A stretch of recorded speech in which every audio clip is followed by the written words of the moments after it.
en avant pour une vidéo sur les benzos. Benzo pour benzodiazépine. Alors les benzos, ce sont des médicaments qui ralentissent l'activité cérébrale. Ils produisent un effet relaxant ou de somnolence. Et ils sont employés pour traiter différents troubles. Alors il y a les anxiolytiques qui sont là pour traiter les anxiétés. Il y a ceux à effet sédatif ou hypnotique qui sont là pour régler certains troubles du sommeil donc. Il y a les myorelaxants qui sont des relaxants musculaires et les anticonvulsants qui sont donc, comme le nom l'indique, pour traiter les problèmes de convulsions.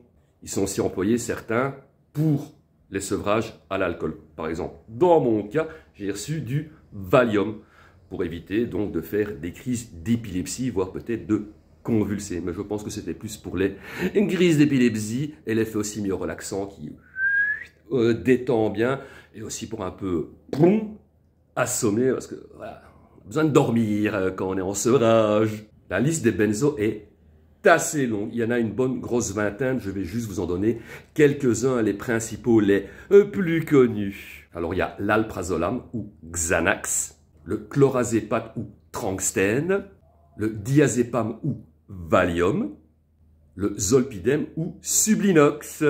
Ces molécules synthétiques ont le pouvoir de se fixer sur un récepteur cellulaire, normalement réservé au GABA. Le GABA est un composé chimique naturel qui inhibe le système nerveux. En s'y accolant, les benzodiazépines augmentent l'affinité pour ces récepteurs GABA. Et donc ça décuple son pouvoir d'action. Plus l'individu absorbe des benzos, plus les GABA se fixent facilement sur les neurones. Et donc plus l'inhibition du système nerveux est élevée. Les benzos ne sont en aucun cas des antidépresseurs. Ils vont corriger l'état anxieux, mais peuvent conduire l'individu à une dépression. Ce sont des médicaments qui provoquent une forte accoutumance et une forte dépendance. Et en cas de surdosage, le risque, c'est le médecin légiste. Il faut vraiment bien respecter la posologie et la durée de prise de ce genre de médicaments. Pour les troubles de l'anxiété, c'est 12 semaines maximum. Et pour les troubles de l'insomnie, c'est 4 semaines maximum. Comme je l'ai dit, moi j'en ai reçu pour mon sevrage à l'alcool et ça a été pendant 3 semaines et pas plus.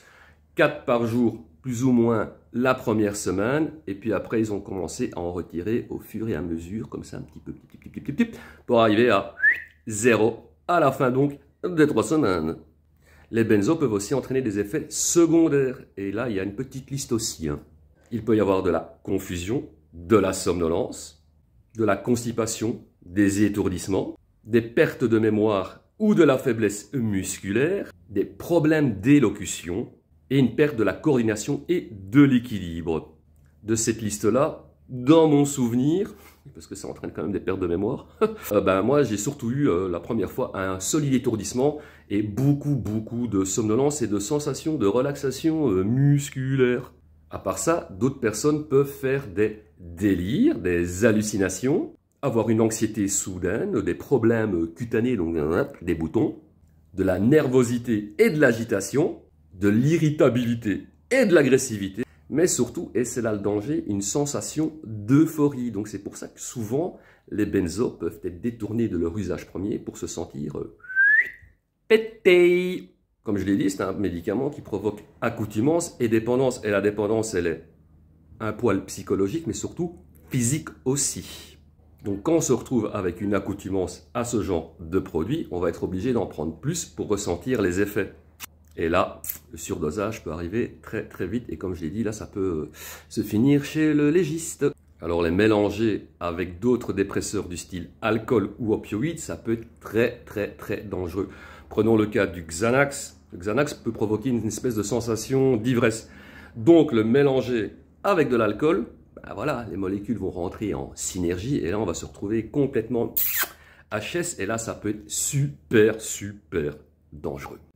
Mélanger ça avec de la weed ou de l'AC, là ça va augmenter l'état d'anxiété et augmenter les problèmes de sommeil. Il faut aussi éviter les boissons caféinées. 4 tasses de café par jour ou 6 tasses de thé par jour vont annuler l'effet du benzo. Quand on en a pris trop longtemps et qu'on l'arrête brutalement du jour au lendemain, là on va ressentir des signes de sevrage. Et là la liste est à peu près la même que pour tous les autres produits. Et donc là on peut ressentir de la nervosité, des maux de tête, avoir des troubles du sommeil, des douleurs à l'estomac et des douleurs musculaires. On peut aussi ressentir, mais ça c'est moins fréquent, de l'irritabilité, un sentiment de dépression, de la confusion, une anxiété extrême.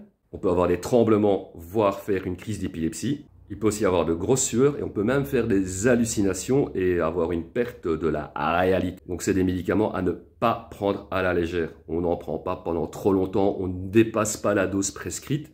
Et si on déconne avec ça, pour l'arrêter, il n'y a qu'une solution, c'est le schéma régressif. Et le schéma régressif, il faut le mettre en place avec un médecin généraliste, voire un psychiatre.